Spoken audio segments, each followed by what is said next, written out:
નમસ્કાર, હું છું પ્રિયા અને તમે જોઈ રહ્યા છો જનતા કી જાણકારી ન્યૂઝ। નજર કરીએ આજના સમાચાર ઉપર। ડીસા તાલુકાના જૂના ડીસા ગામમાં દબાણ કરાયું દૂર।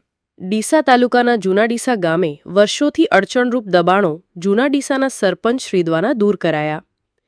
ડીસા આરએનબી વિભાગ તેમજ જૂના ડીસા ગ્રામ પંચાયતના સંયોગથી અડચણરૂપ દબાણો દૂર કરાયા।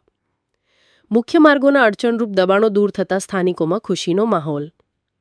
મારું ગામ વિકસિત ગામના ઉપદેશથી જૂના ડીસા ઉત્સાહી તેમજ પ્રેમાળ અને નિર્મળ વ્યક્તિત્વ ધરાવતા સરપંચ શ્રી અમૃતભાઈ પુનડિયા દ્વારા સફાઈ અભિયાન હાથ ધરવામાં આવ્યું હતું। જ્યારે જૂના ડીસા પાટણ રોડથી લઈ જૂના ડીસાના મુખ્ય બજારમાં જવાના રસ્તા પર કેટલાય સમયથી બેફામ રીતે કરેલા દબાવોનું પંચાયત તેમજ આરએનબી વિભાગ દ્વારા દૂર કરવામાં આવ્યા હતા। જ્યારે હાલ જૂના ડીસાથી બજાર તરફ જતો માર્ગ પહોળો કરી ગ્રામ પંચાયત દ્વારા શોર્ટ ટાઈમમાં સ્ટ્રીટ લાઇટ તેમજ નવો ડામર રોડ સહિત લાઇટોથી સુશોભિત કરી ગામની શોભામાં એક નવો વધારો કરવાનો અભિગમ જૂના ડીસા ગ્રામ પંચાયતની બોડી દ્વારા કરવામાં આવ્યો છે, જેને લઈ હાલ જૂના ડીસાના નગરજનોમાં ખુશીનો માહોલ જોવા મળી રહ્યો છે। તેમજ પોતાની જૈન ટ્રસ્ટીઓ હરહંમેશ કામના માટે સહિયારો સંયોગ કરતા હોય છે। જ્યારે આવનારા સમયમાં ગામને વધી વેગવત્તું કરવા માટે પ્રયત્નો કરવામાં આવશે તેવું જૈન આગેવાનોએ ગામને જણાવેલ છે।